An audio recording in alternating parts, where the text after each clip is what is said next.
Y en Apocalipsis 5, el 4 nos quedamos, que es la adoración celestial, y se extiende, esto sigue siendo parte de esa misma de expresión de adoración, pero en el 4 vemos la adoración enfocada a Dios Padre, ¿ok? Vemos la adoración enfocada a Él, al que está en el trono, ¿verdad? Y comienza el versículo 1 de Apocalipsis 5 diciendo: y vi en la mano derecha del que estaba sentado en el trono un libro escrito por dentro y por fuera, sellado con 7 sellos, y vi a un ángel fuerte que pregonaba a gran voz: ¿quién es digno de abrir el libro y de desatar sus sellos? En forma de pregunta. Ninguno, ni en el cielo, ni en la tierra, ni debajo de la tierra, podía abrir el libro, ni aún mirarlo. Y lloraba yo mucho, porque no había hallado a ninguno digno de abrir el libro, ni de leerlo, ni de mirarlo. Y uno de los ancianos me dijo: no llores. He aquí que el león de la tribu de Judá, la raíz de David, ha vencido para abrir el libro y desatar sus 7 sellos. Y miré y vi que en medio del trono y de los 4 seres vivientes y en medio de los ancianos estaba en pie un cordero como inmolado, que tenía 7 cuernos y 7 ojos, los cuales son los 7 espíritus de Dios enviados por toda la tierra. Y vino y tomó el libro de la mano derecha del que estaba sentado en el trono. Cuando hubo tomado el libro, los 4 seres vivientes y los 24 ancianos se postraron delante del Cordero. Todos tenían arpas y copas de oro llenas de incienso, que son las oraciones de los santos, y cantaban un nuevo cántico diciendo: digno eres de tomar el libro y de abrir sus sellos, porque tú fuiste inmolado y con tu sangre nos has redimido para Dios de todo linaje, lengua, pueblo y nación, y nos has hecho para nuestro Dios reyes y sacerdotes, y reinaremos sobre la tierra. Miré y oí la voz de muchos ángeles alrededor del trono y de los seres vivientes y de los ancianos. Su número era millones de millones, que decían a gran voz: el Cordero que fue inmolado es digno de tomar el poder, las riquezas, la sabiduría, la fortaleza, la honra, la gloria y la alabanza. Y a todo lo creado que está en el cielo y sobre la tierra y debajo de la tierra y en el mar, todas las cosas que en ellos hay, oí decir: al que está sentado en el trono y al Cordero sean la alabanza, honra, la gloria y el poder por los siglos de los siglos. Los 4 seres vivientes decían amén, y los 24 ancianos se postraron sobre sus rostros y adoraron al que vive por los siglos.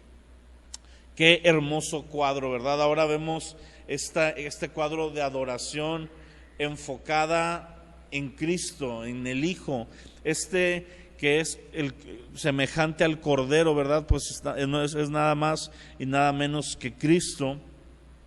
Y vamos a ir desglosando paso por paso todo lo que ya leímos.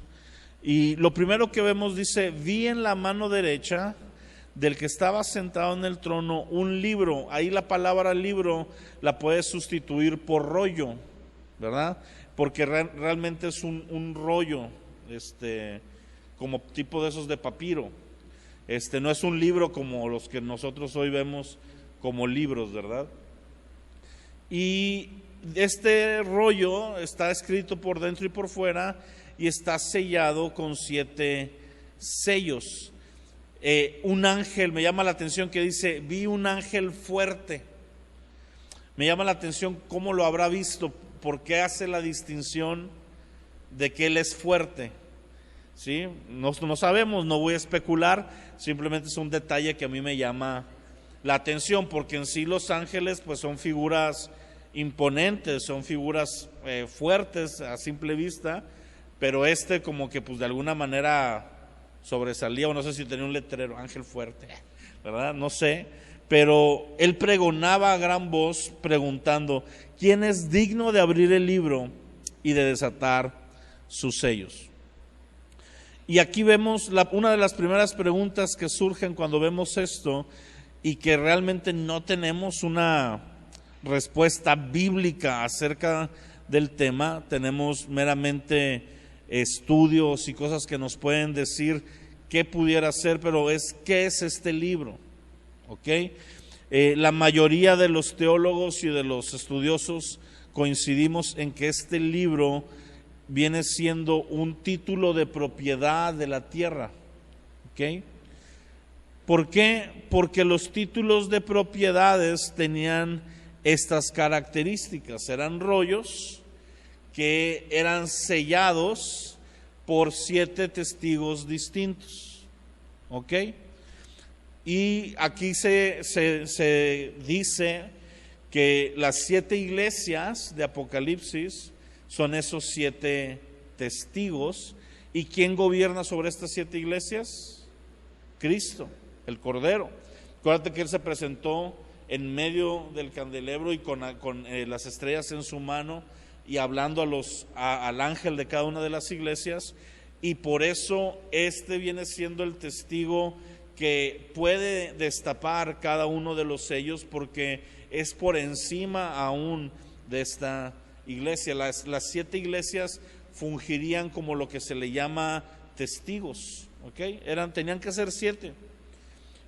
Era simplemente un proceso cultural, ¿verdad? No es bíblico, no hay un misterio ahí encerrado, simplemente está tomando una ilustración de lo que la gente en su tiempo pudiera entender. Yo creo que si hoy viéramos Apocalipsis, tal vez nos lo hubiera revelado por medio de un notario, ¿verdad? Un notario preguntando de quién son esas escrituras y solo Cristo pudiendo firmar, por ponerte un ejemplo de cómo las visiones y la forma en la que Dios transmite el mensaje siempre va a ir ligado a la cultura de aquel que la está recibiendo, para que lo pueda expresar. Pero muchos han dicho, y coincidimos en que es un título de propiedad, porque finalmente Jesús, a través de tomar el libro y de comenzar a desatar cada uno de esos sellos, con cada uno de esos sellos desatados se desatan juicios, que es lo que vamos a comenzar a ver en los próximos capítulos.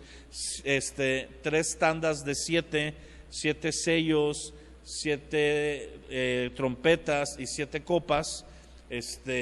Vemos básicamente este modelo, y el único que se encuentra digno de hacerlo es Cristo. ¿Por qué Cristo? ¿Y por qué apoyado en la teoría de que es el título de propiedad? Porque Cristo es aquel que pudo redimir la creación. ¿Ok? Cristo es aquel postrer Adán, ¿verdad? Habló un poquito de eso con los hombres, nada más poquito al final. Pero, de hecho, vamos a leer para llevarte a una parte.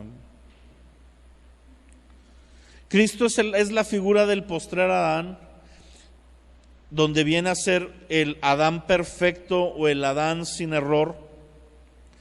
Y este Adán perfecto o Adán sin error contrapone todo el error de la caída que ocurrió con Adán.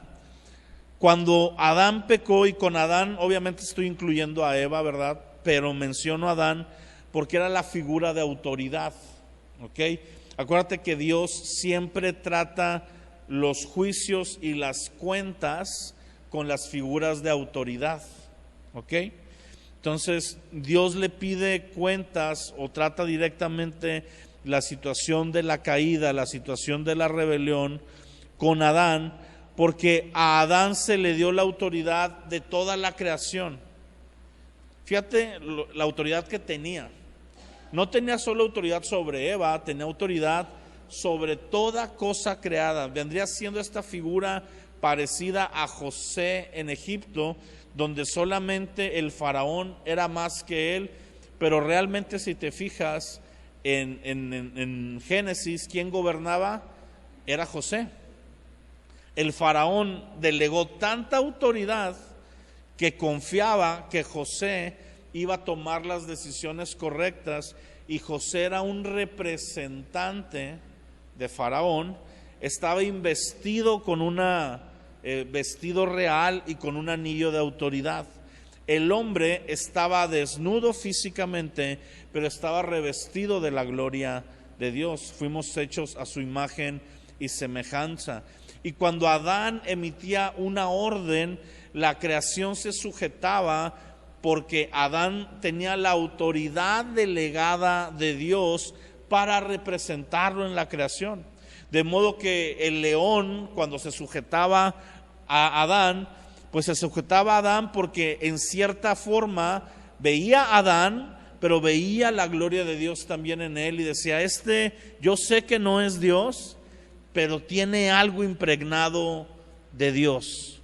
Esa gloria se perdió en la caída. Se dio cuenta Adán que estaba desnudo y usa hojas, ¿verdad?, para cubrir su desnudez. Eso nos muestra el intento del hombre por hacer sus propias obras para tratar de cubrir aquello que no podemos cubrir en nuestra fuerza.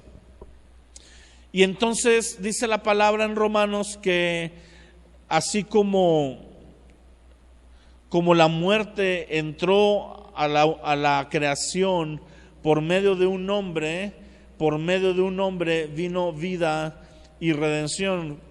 1 Corintios 15:22 dice: porque así como en Adán todos mueren, también en Cristo todos serán vivificados. Eso está en Corintios, 1 Corintios 15:22.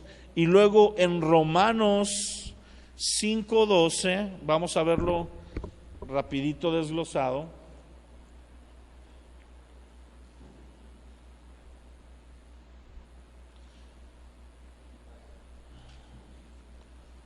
Romanos capítulo 5, versículo 12, dice: por tanto, como el pecado entró en el mundo, ¿en dónde entró el pecado? O sea, no nada más al hombre. Ahí la palabra mundo es la palabra cosmos, que es ya cuando tú y yo oímos cosmos, lo entendemos un poquito más amplio a sola la tierra. ¿Qué significa esto, mi amado? Todo el universo, escucha esto, todo el universo que creó Dios, porque Dios creó todo el universo. ¿Estamos de acuerdo con eso? Nosotros somos un punto infinito, así pequeñito, no infinito, ínfimo, pequeñito, un granito ahí invisible en medio de todo el universo. Pero todo el universo funciona bajo las mismas leyes. Cuando la palabra habla de la creación, no se limita a nuestro planeta, no se limita a lo que tú y yo vemos, sino a todo el sistema de cosas que creó Dios.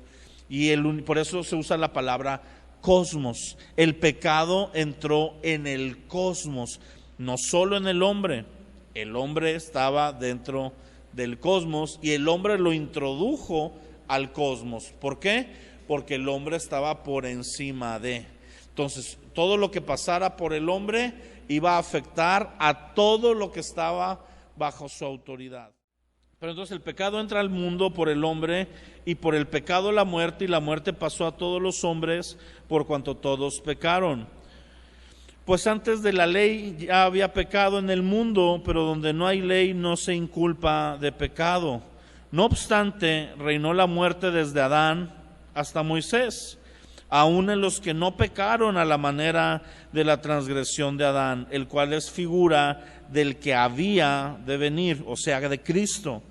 Pero con el regalo, ahí dice don, pero te lo traduzco, con el regalo o con el don, que es Cristo, no fue como la transgresión, porque si por la transgresión de aquel uno murieron muchos, abundaron mucho más para muchos la gracia y el don de Dios por la gracia de un hombre, Jesucristo. Con el don no sucede como en el caso del uno que pecó, porque ciertamente el juicio vino a causa de uno solo, pecado para condenación, pero el don vino a causa de muchas transgresiones para justificación. Pues si por la transgresión de uno, Adán, reinó la muerte, mucho más reinarán en vida por uno solo, Jesucristo, los que reciben la abundancia de la gracia y del don de la justicia. Hasta ahí vamos a leer. Entonces, si Adán tenía la creación bajo de él y la creación misma fue afectada, era necesario que viniera alguien que no fuera de la simiente literal de Adán, sino alguien que tuviera la facilidad de tener dos naturalezas. Y es por eso que Cristo es nacido de mujer, pero es concebido por el Espíritu Santo. Y Cristo viene con la naturaleza divina y la naturaleza de hombre. ¿Por qué era necesaria la del hombre? Porque tenía que ser bajo las leyes de los hijos de Adán. ¿Sí me entiendes? Si no hubiera sido trampa, hubiera sido pues hago como que no me doy cuenta de Dios, pero Dios es justo. ¿Sí me entiendes? Entonces tenía que venir alguien de la misma naturaleza de nosotros, pero sin el pecado en su naturaleza. Y Cristo, al ser concebido por el Espíritu Santo, no adquiere la naturaleza de pecado, y al mantenerse en santidad y sin pecado toda su vida, vence a la muerte, pero no solo vence a la muerte, se vuelve digno de poder ahora él tomar el título de propiedad. Y entonces Jesús es aquel que es digno, porque él sí puede tomar de nuevo este título de propiedad y ahora sí ejercer completamente como lo hubiera hecho Adán si no hubiera caído. Entonces, ya con Jesús ya lo va a tomar legalmente, vamos a usar esa palabra. ¿Cómo lo ganó legalmente? En la cruz, en su muerte y en su resurrección. Sí, mis amados, hay que tener eso a fresco, ¿no? ¿Cómo lo ganó? ¿Está haciendo milagros? No, murió, se pagó el precio del pecado, la vida de un justo, 100% justo, ahora cubriendo la multitud de fallas de todos. Cuando la muerte lo viene a buscar para enseñorearse de él, dice, no tengo cómo. ¿Sí? Cuando Satanás dice, ya ganamos, resulta que resucita y se presenta él a sí mismo en el tabernáculo del cielo y presenta su sangre como expiación de los pecados de todo y como sumo sacerdote. Un sumo sacerdote, según el libro de Hebreos, mejor que el de Aarón, porque Aarón tenía que presentar un sacrificio por sí mismo y por los demás. Pero Cristo, al no haber pecado, tener un nombre más excelente y un sacerdocio mejor, perpetuo y eterno, se presenta a sí mismo como rey, sacerdote y sacrificio, todo en uno solo. Y ahí lo ganó, pero ahí lo gana, pero no lo ha tomado. No sé si me entiendes. ¿Sí? No ha tomado posesión. Ahí está, ya todo es de él. Ha dejado un tiempo que a nosotros se nos hace mucho, 2000 años y feria, pero que en los tiempos de Dios pues no ha pasado nada de tiempo, ¿verdad? Y está permitiendo que la mayor parte de la humanidad pueda arrepentirse, está extendiendo su juicio un tiempo porque va a llegar a tomar su casa, y cuando la vaya a tomar va a limpiarla, y cuando la limpie no lo va a limpiar delicadito, ¿verdad? Va a sacar la basura, y mucha de la basura ni siquiera la va a sacar, la va a destruir. Ahora Jesús le dice el ángel a Juan, no llores porque hay uno que es digno. ¿Sí?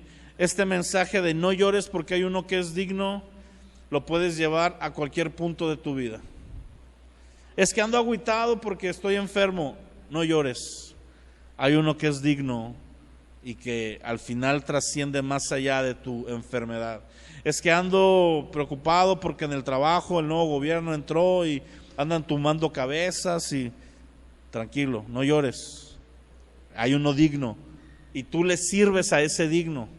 Llora cuando no tienes una relación con el digno, ahí sí llora, ¿verdad? Pero tú, si eres iglesia, no llores, hay uno digno. Y aquí sobre todo es la esperanza de la eternidad. Juan dijo, pues ¿quién? No hay nadie. Y ahí es lo padre, se pasó la lupa por todas las esferas de la creación y nadie pudo levantar la mano. Ni siquiera Satanás pudo intentar decir con mentiras, yo puedo. No hubo un ser creado que pudiera levantar la mano. El único digno es aquel que no ha sido creado, aquel que es antes de la creación misma, Cristo. ¿Sí? Y Él dice, yo lo puedo tomar, ha vencido. ¿Te fijas que no dice está venciendo, ni tampoco dice va a vencer? Dice, ya venció. Todo lo que pase no le están metiendo gol a Dios. ¿Me explico? No le están dando madruguete, no están poniéndolo en problemas. Todas las crisis que ocurran, naturales y espirituales, y que nosotros percibamos, atrás de eso ya hay una victoria completa, total, efectuada en Cristo. Simplemente falta que tome el lugar, pero ya es suyo. Nada puede alterar que sea suyo. Los intentos del diablo por engañar, los intentos del enemigo, los mismos juicios de Dios, todo esto lo tenemos que entender a través de que son eventos de una victoria que ya ocurrió y que son parte del tomar la victoria precisamente. Es decir, ya por último vamos a poner a cada quien ahora sí que en su lugar. A Satanás y a todos los ángeles caídos y todos los que le siguieron tienen su lugar. Toda la gente que rechazó al Cordero tiene su lugar. Y todos aquellos seres celestiales que se mantuvieron fieles a Dios tienen un lugar. Y todos nosotros que reconocimos nuestra necesidad de Cristo y clamamos por gracia, tendremos un lugar. Amén. Y la creación misma tendrá un lugar de restauración. Va a ser restaurada la creación. El cordero y el león van a pastar juntos. La víbora va a andar ahí con el niño jugando con el bebé como si fuera una sonaja, ¿verdad? La víbora de cascabel. Me encanta. Eso es lo único que me gusta de los libritos de los testigos de Jehová, ¿verdad? Que están esas imágenes que reflejan la creación restaurada. ¿Por qué? Porque el pecado entró al cosmos. El cosmos va a ser restaurado, o más bien dicho, ya fue restaurado, pero no se ha llevado el proceso final para que tome lugar el Señor, pero la victoria ya está. Amén. Él ha vencido. Esa frase, wow, ha vencido. El león de la tribu de Judá. La figura del león tiene que ver con esta figura de realeza, de poder, de dominio. Y hasta en eso, el diablo es un imitador, ¿verdad? Porque dice la palabra que el diablo anda como león rugiente, buscando a quien devorar. Es como un Scar, ¿verdad? Y nuestro Señor es el Simba, ¿verdad? Verdadero, el rey de todas las cosas. Un león glorioso, que no está buscando a quien devorar, sino a quien gobernar, ¿sí? Porque es el rey de todo. Esta figura del león de la tribu de Judá es muy interesante, porque pues efectivamente Jesús viene de la tribu de Judá, de la casa de David, ¿okay? De la descendencia de José. Va a llegar, y sí, obviamente de Abraham. La raíz de David, esto es bien padre. ¿Jesús es raíz o es vástago de David? Es las dos cosas. En lo espiritual es la raíz porque Él es antes de todo, antes de David mismo. En lo natural, en su parte de hombre, es un vástago que brota del árbol de David. Exactamente. Por eso pregunté con ese término. Él es raíz y es vástago, es principio y final, es cordero y es león. Ciertas situaciones o cosas que para nosotros nos es difícil conciliar en una misma persona. ¿Sí? Si yo te digo, no, es que tal persona es el principio, pero también es el fin, dices, a ver, espérame. Yo te puedo entender más que Él es el principio y aquel es el fin. Pero no, Jesús es todo en todo. Por eso es glorioso. Miré y vi en medio del trono y de los 4 seres vivientes, en medio de los ancianos, estaba de pie un cordero como inmolado. Pregunta que no voy a dejar que Chuy conteste. ¿Qué es inmolado? Sacrificado. ¿Alguien tiene otra definición, otra pensamiento? Okay. O sea, por ejemplo, si yo llego y yo no soy un cristiano, soy una persona de ahí de tu trabajo y te pregunto, oye, ¿qué es el cordero inmolado? ¿A qué se refiere? Okay. ¿Todos estamos de acuerdo en eso? Okay. ¿Quién sí, quién no? ¿Quién da más, quién da menos? ¿Quién no sabe? ¿Quién dice, sabes qué? Yo no sé y no me complico. Tú sí sabes, Chuy. Ok. Entonces, quien no sabe, ok, no sabe, está bien no saber. Mi preocupación es que andes inventando qué es. Por ejemplo, yo al principio, te va a dar risa, pero yo cuando recién me convertí pensé que era un cordero en mole. Yo, Abimael Rodríguez. Sí, porque yo leía enmolado. Leía mal para empezar. ¿Sí? Y pues yo me imaginaba que era un guiso o algo así judío, ¿verdad? Estaba totalmente mal. Y hace días le pregunté, no me acuerdo a quiénes y en dónde, aquí en la iglesia, pero le pregunté a 2 o 3 personas que andaban conmigo, seguramente fue Héctor y Julián, porque son los que siempre están conmigo ahí, y no estaba Chuy. Y le dije, ¿qué es inmolado? Y pues alguien por ahí no dijo cosas muy coherentes. Pero inmolado es sacrificado. ¿Sí? Nancy latinó. No latinó, lo sabe. Y es importante que cuando tú veas este tipo de expresiones, preguntes. ¿Por qué? Porque tienen un porqué. O sea, es el cordero sacrificado. O sea, lo ve y lo ve ya sacrificado. Alicia dijo herido. No es herido, es muerto. Es destruido, es despedazado. La inmolación incluso era por piedras mayormente, ¿sí? Se refiere a una persona o un cordero sacrificado, pero por muerte de piedra. Usamos el término inmolado en la cruz, aunque no lo apedrearon, ¿verdad? Porque se está haciendo énfasis en la parte del sacrificio. Pero entonces cuando hablamos del cordero inmolado, hablamos de un cordero sacrificado, de Jesús en la figura de la cruz, no como el león de la tribu de Judá todavía, sino como aquel que pudiendo arrasar con todos, se quedó callado y no dijo una sola palabra, que soportó el oprobio, que soportó la burla, que fue machacado físicamente, fue azotado, sus barbas fueron arrancadas, se burlaban de él, le taparon los ojos y lo cacheteaban y decía, a ver, profetiza, ¿quién te pegó? ¿Verdad? O sea, estaban bárbaros estos cuates. Entonces, ese cordero sacrificado es el que está tomando ahí. Ese cordero no es que nos vaya a gobernar desde el sacrificio, sino que el sacrificio fue la parte con la que, vuelvo a lo mismo, conquistó y venció. ¿Ok? Y usan este término, ¿verdad? De pie un cordero como inmolado, que tenía 7 cuernos, 7 ojos, los cuales son los 7 espíritus de Dios enviados por toda la tierra. Vino y tomó el libro de la mano derecha del que estaba sentado en el trono. Ahora sí ya toma el libro.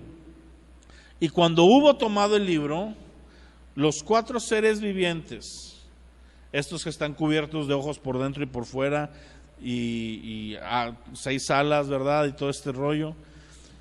se postraron delante del Cordero, todos tenían arpas y copas de oro llenas de incienso, que son las oraciones de los santos. Son tus oraciones y mis oraciones. Este modelo es el modelo al cual le llamamos arpa y copa, que es un modelo de intercesión y acompañado de música. A mí me gustó mucho algo que dijo Enrique Bremer en un encuentro hace muchos años. Dice: la adoración expresada, porque la verdadera adoración, ¿cuál es? La obediencia. ¿Okay? Pero la adoración expresada se puede expresar de muchas formas, ¿verdad? Con danza, con tu trabajo, con muchas cosas. Pero hay una particular que es usada en el trono, y que por eso le hemos puesto tanta atención como iglesia a lo largo de las épocas, y es la música. ¿Sí? La música es antes de nuestro tiempo. ¿Sí sabías eso, verdad? ¿Quién era el encargado musical antes? Lucifer. Satanás era el encargado de la adoración musical, y Dios se ha rodeado de música en su trono desde siempre y para siempre. Entonces, la música no la inventó el hombre, la descubrió, porque ya estaba. ¿Sí me entiendes? Y dice Enrique Bremer: nosotros usamos música como vehículo para expresar adoración, simple y sencillamente porque Dios es musical. Si Dios fuera matemático, usaríamos ecuaciones.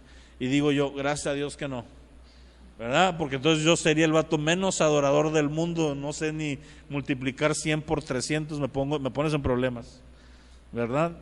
Pero la parte musical, es la parte representada en el arpa. Por eso es importante la música que tú escuchas. Yo no soy un pastor intransigente, religioso de la vieja escuela que te digo, no puedes escuchar nada más que música cristiana, ¿verdad? Y si vas a escuchar corridos, tienes que ser corridos de los cardenales, o ¿cómo se llama? De los apóstoles de Nuevo León, ¿verdad? Y de grupos cristianos nada más. No, yo creo que podemos escuchar música porque música es música. Pero sí tienes que poner atención en el contenido y en el origen y en el uso de esa música. Yo no tengo nada de problemas con que una persona, un hombre, le componga una canción a su esposa y exalte las virtudes de ella y a través de palabras románticas, porque es el amor, ¿verdad? Y el amor es parte de lo que Dios nos dio expresiones. Mi problema es con canciones que solo hablan de indecencia, y no voy a decir las palabras porque, bueno, obviamente cualquier palabra, por más disfrazada que la quiera usar, está muy grotesca. Todas las de reggaetón, ¿verdad? Que básicamente es pornografía cantada. No encuentro otra forma de expresarlo. O canciones que enaltecen la violencia, la narcocultura, la extorsión, todo este tipo de cosas. Pues eso no es digno de escuchar. El apóstol Pablo lo dijo de una forma bien sencilla: todo lo digno de alabanza, todo lo que tiene buen nombre, todo aquello en lo que puedes encontrar algo bueno, en esto pensad. Entonces hay canciones, ¿verdad? Obviamente la adoración es meramente centrada en Cristo, centrada en el Señor, pero hay otras cosas que puedes oír. Sin embargo, todo lo que tú escuches, todo lo que tú consumas, te va a ir llenando. Es una ley. Entonces, yo no estoy peleado, vuelvo a lo mismo, con que tengas que escuchar solo música cristiana, pero me preocupa cuando encuentro un cristiano que solo escucha música ajena a Dios. ¿Sí me explico? Me preocupa ese punto. ¿Por qué? Porque vuelvo a lo mismo, de que te estás llenando. ¿Sí? Y también no nada más es la música, todo lo que ves, todo lo que consumimos, ¿verdad? No nada más en sí en la parte. Tengo un amigo que dice, no, es que yo no escucho falsos maestros, pero veo unas series en Netflix que digo, no, pues mejor escúchalos, ¿verdad? Los otros están más perdidos acá. Es todo lo que consumimos en general.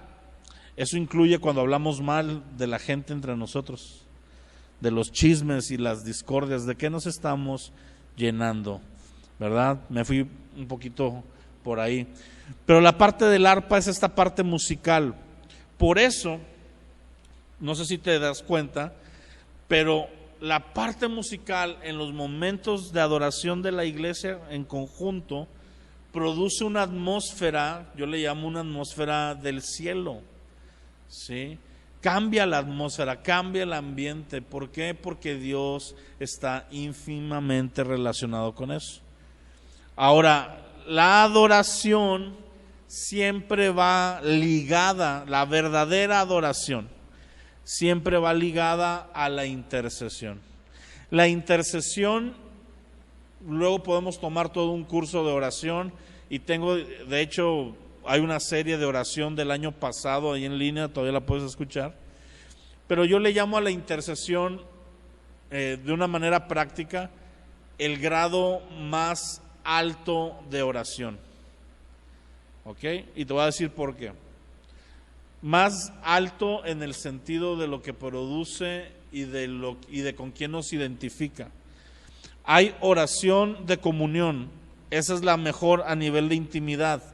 A nivel de intimidad no intercedes, ¿me explico? A nivel de intimidad intimas, valga la redundancia. A nivel de intimidad conoces. Es más, la oración de intimidad muchas veces ni lleva palabras, simplemente estás en la presencia, abres tu corazón, muchas veces en lenguas, muchas veces expresiones de amor simplemente. No pides, exaltas, das, alzas la hermosura de Cristo, eres asombrado por esa hermosura. Está la oración colectiva, podemos orar por necesidades, pero la oración de intercesión es tomar una carga del corazón de Dios y comprometerte para estar siendo parte de esa intercesión que está en el corazón de Dios, ese deseo que Él tiene, donde Él ha prometido trabajar a través de la oración de su iglesia. Y entonces cuando yo digo, ok, Dios, tú tienes en tu corazón, por poner un ejemplo, a Israel. Tú amas a Israel y tienes una carga por el pueblo de Israel. Y eso me es revelado a mí y empiezo a llevar una vida de intercesión a favor de Israel. Te estás identificando en el deseo de Dios, estás compartiendo lo que Dios desea y te estás pareciendo a Jesucristo. Porque Jesucristo es el intercesor por excelencia. Fue aquel que vio que el Padre quería una comunión con nosotros y dijo, yo tomo el lugar, yo intercedo, yo hago el puente. Intercesión es hacer un puente. Además, solamente hay un mediador entre Dios y los hombres, Jesucristo, hombre. Nosotros intercedemos no por nosotros, sino porque nosotros estamos en Cristo. Y en Cristo tenemos esa autoridad y ese poder de interceder. ¿Okay? Las copas de oro se llenan a través de la oración y de la intercesión. Y cantaban un nuevo cántico diciendo, digno eres de tomar el libro y de abrir sus sellos, porque tú fuiste sacrificado, inmolado, con tu sangre nos has redimido para Dios. Ayer vi en YouTube una de las mayores tonterías que pude haber visto. Y obviamente yo sé que no querían referirse a algo malo, pero es el problema de no usar bien el lenguaje. Y era un podcast de un cuate que había sido pandillero y se volvió cristiano. Y decía, de ladrón a redentor. Y jaja, eso, ¿cómo estuvo esa? A redimido, no, pero hablaba de redentor porque él predica y se convierten. Y aquí estamos en el hoyo. Tú no redimes a nadie, compa. No, tu prédica no es redentora. Tú llevas a gente a Cristo. Cristo es el redentor. ¿Sí? Entonces, aguas con usar ciertos lenguajes, ¿verdad? De hecho, son amigos míos, ya les mandé ahí un mensaje de, oye, no va por ahí, ¿verdad? Pero sí se oía muy picudo. De ladrón a redentor. Ay, pues. ¿no? Nadie más que Cristo, ni el apóstol Pablo se atreve a decir, yo los he redimido a todos ustedes. Le cayó un trueno en ese rayo, en ese rato, ¿verdad? Entonces, Él es nuestro Redentor. ¿Qué significa redimir? Rescatar, limpiar, sanar. ¿Qué más?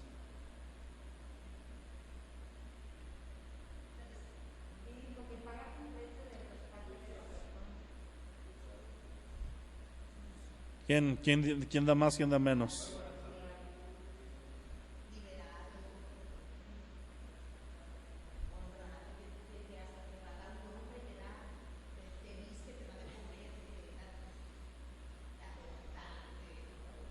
Es que, o sea, todo lo que me están diciendo son consecuencias de la redención o de ser redimidos.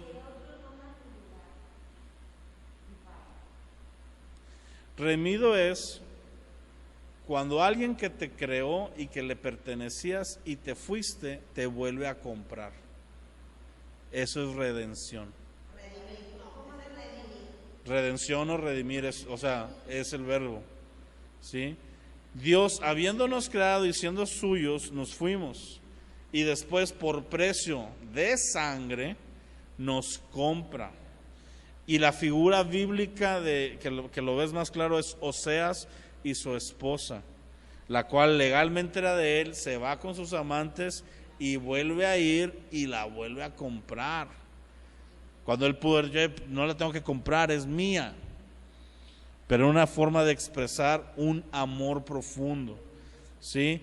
Se usa, el término también se usa en cuanto al ganado. Redimir es dar la vida de uno por otro, pero no es tanto el que se está dando la vida nada más, sino es un acto como de compra y sustitución, ¿ok?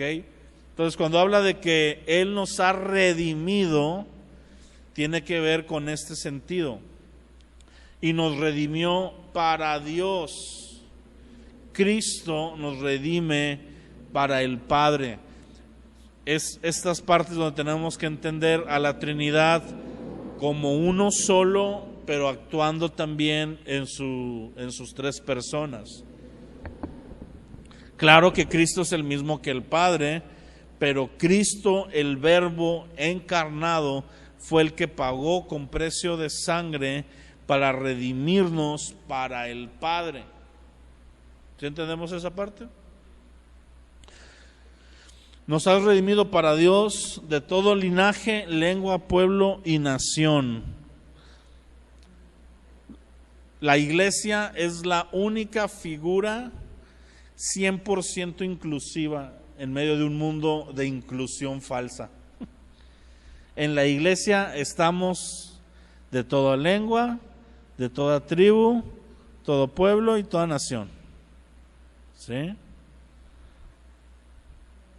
Y nos has hecho para nuestro Dios reyes y sacerdotes.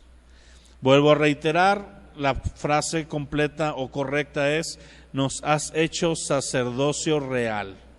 Eso es bien interesante. Y reinaremos. ¿Por qué reinaremos? Porque somos reyes. Gobernaremos con esa figura de reyes sacerdotes bajo el rey sacerdote.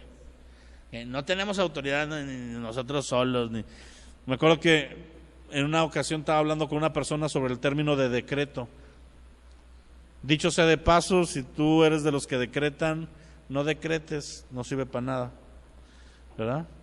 Pero estaba hablando con un amigo que traía muy metido esa historia. No, es que yo decreto. Y me dice, ¿y tú? Y le digo, yo no puedo decretar, le digo, yo no tengo autoridad para decretar. Solo hay uno que puede decretar y es Dios. El decreto es una figura legal que solo se le daba la máxima autoridad. Los reyes hacían decretos y era tan fuerte el decreto que no lo podían anular, ¿sabías eso? Cuando el rey Asuero hace el decreto de que pongan a todos los judíos en destrucción, no puede decir de repente, no, pues ya anúlenlo. Hace un nuevo decreto para que se puedan defender, pero no anula el decreto anterior. ¿Ok? Entonces, hoy anda la modita esa de tú declara, tú decreta, lo que tú digas tiene poder. Mi amado, nosotros humildemente le pedimos a Dios que Él intervenga. ¿Sí? Nuestro poder es quebrantarnos y quebrados en el polvo decirle, Señor, sin ti no podemos. No andarle diciendo, porque luego es que yo le digo las cosas que no son como si ya fueran.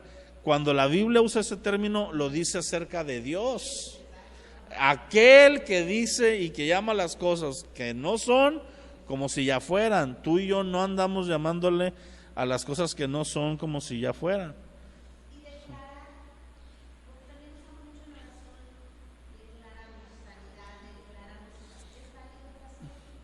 Depende del corazón que usemos. Ahí ya nos metemos en un rollo de léxico, pero la mayoría de la gente que declara es bajo la misma línea del decreto. Es que declarar simplemente es hablar algo, ¿sí? Entonces lo usamos, bueno, lo usan mucho. Yo tengo mucho que no lo uso. A veces se me va también de repente. Sí, yo declaro. Uh-huh. Sí. Es que mira, yo creo que al final de cuentas, si en el corazón está sano, puedes usar podrías usar decreto y Dios te lo va a entender. Yo no recomiendo que se use porque se malentiende aquí. Como de la misma manera tú podrías decir, Señor, te lo pido, pero en tu corazón estás, o me lo das, y puedes estar usando las palabras más correctas con una actitud incorrecta. ¿Ah? ¿Algo ibas a preguntar, Lulu? No sé. Bueno, eso es una buena declaración, o sea, declaro que solo tú eres santo, estás afirmando una verdad, estás diciendo algo que es y que no es a tu conveniencia.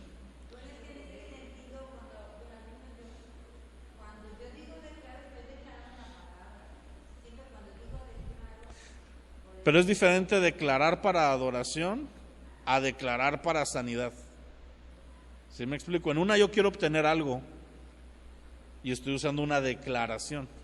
Y en otra estoy haciendo una declaración porque así es las cosas. Si ahorita yo digo, Jesucristo es el Señor, eso fue una declaración.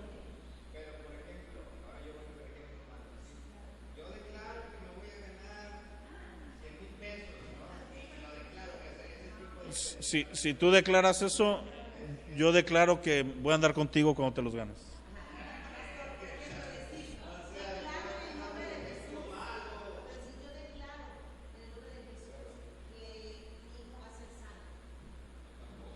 Yo te diría mejor, ora en el nombre de Jesús para que tu hijo sea sano. Eso es una mejor oración. ¿Sí? Y acuérdense una cosa, nosotros, ahora sí que como lo dicen, la gente nos ve a nosotros y la gente aprende de nosotros. Sí, pero no lo aprendieron aquí. No, por eso digo, por eso hago el énfasis. Desaprendan. Y por eso estoy dando esta parte de la enseñanza, precisamente para la desaprensión. Entonces, estaba volviendo al decreto, ya nada más termino esta historia. Y me dice mi amigo, es que podemos decretar porque Dios nos ha dado autoridad, y usó este versículo, y nos hizo reyes y sacerdotes. Le dije, pues no, compa, lee el original. Te hizo sacerdocio real, no rey y sacerdote. El único rey y sacerdote es Cristo. Y párale de contar. Y tu decreto, y luego me dice, me acuerdo porque me dice, pues yo muchas de mis grandes victorias que he tenido en mi vida ha sido porque he estado decretando. Le dije, no, hombre, brother, ya te estás hundiendo cada vez más. Le digo, todas las victorias de mi vida han sido por la gracia de Dios, no porque yo ande decretando nada. Historia corta, larga, ese vato ahorita ni es cristiano. Entonces, fíjense cómo terminan los decretadores. Básicamente la enseñanza de yo decreto, yo hablo, ten la palabra de fe y declara a través de la fe, es una copia de la metafísica y de la declaración y todo ese tipo de cosas. Son principios que operan, vamos a decirlo, fuera de Cristo. Para usar una palabra es brujería cristiana. Hay una predicación que tengo acerca de eso, luego se las paso. Sí, hacemos como cristianos, ya es otro tema, me voy a desviar, pero como cristianos, nosotros no, aquí no. Los cristianos en general, por muchas épocas, han hecho prácticas que rayan en la brujería, que no tienen un sustento bíblico y que a quién sabe a quién se le ocurrió en el origen y lo empezaron a hacer. ¿Sí? Esos que andan ungiendo todo con aceite para todas las cosas, ¿hay una figura bíblica de que se use de vez en cuando? Sí, pero luego lo cometemos como amuleto, como Israel cuando dijo, traigan el arca para ganarle a los filisteos. ¿Y qué pasó? ¿La perdieron? Porque usaron la misma presencia tangible de Dios como amuleto. ¿Ok? Ya nada más para regresar aquí, reinaremos sobre la tierra. Miré, oí la voz de muchos ángeles alrededor del trono y de los seres vivientes, de los ancianos. Eran millones de millones que decían a gran voz, el cordero que fue inmolado es digno de tomar poder, riqueza, sabiduría, fortaleza, honra, gloria y alabanza a todo lo creado que está en el cielo, sobre la tierra y debajo de la tierra y en el mar, todas las cosas que en ellas hay. Oí decir, al que está sentado en el trono y al cordero, sea la alabanza, la honra, la gloria y el poder por los siglos de los siglos. Los 4 seres vivientes decían amén, y los 24 ancianos se postraron sobre su rostro y adoraron al que vive por los siglos. Esa debe ser nuestra respuesta ante la grandeza de Cristo: adoración, rendición, doblarnos. ¿Sí me explico? En toda tu vida, si tú me puedes pedir un consejo, un solo consejo en tu vida, y no te necesito dar más, yo te diría, dóblate en todas tus áreas ante Jesús. Y con eso, mi amado, estás del otro lado. Ya, no necesitas más. No, es que ando batallando en finanzas, dóblalas ante Jesús. No, es que mi matrimonio, mi marido es bien enojón, dóblate tú ante Jesús. No lo dobles a él, dóblate tú. Y doblándote tú, Dios va a doblar lo que se tenga que doblar. No, es que mi trabajo, mi jefe me trae en salsa, dóblate. Y ya sea que Dios te mueva de ahí, te quite el jefe o te dé un emprendimiento, pero tú dóblate. ¿Sí? Pero ¿cómo somos para doblarnos? Somos bien tiesos, ¿no? Está como el chiste de la niña que le dijo el papá, pues estoy sentada por dentro, pero por fuera, pero por dentro estoy de pie. ¿Ah? ¿Sí? ¿No saben ese chiste? Bueno, es chiste, anécdota. Era una niña que rezongona, que el papá le decía, siéntate, hija. No. Siéntate. No. Siéntate. No. Que te sientes. No. Te voy a pegar. No. Se levantó. Me estoy quitando el cinto. Siéntate. No. Se quitó el cinto. No te voy a contar más que 3. Siéntate. No. Chas, chas, chas, cinturonazos. Le dolió, lloró y se sentó. Y cuando se iba a sentar, el papá dijo, pues por fuera estoy sentada, pero por dentro estoy parada. Entonces, así somos muchos. Estamos parados por dentro, delante del Señor, no nos doblamos. Vamos a orar. Padre, te damos gracias por tu amor, tu gracia y tu misericordia.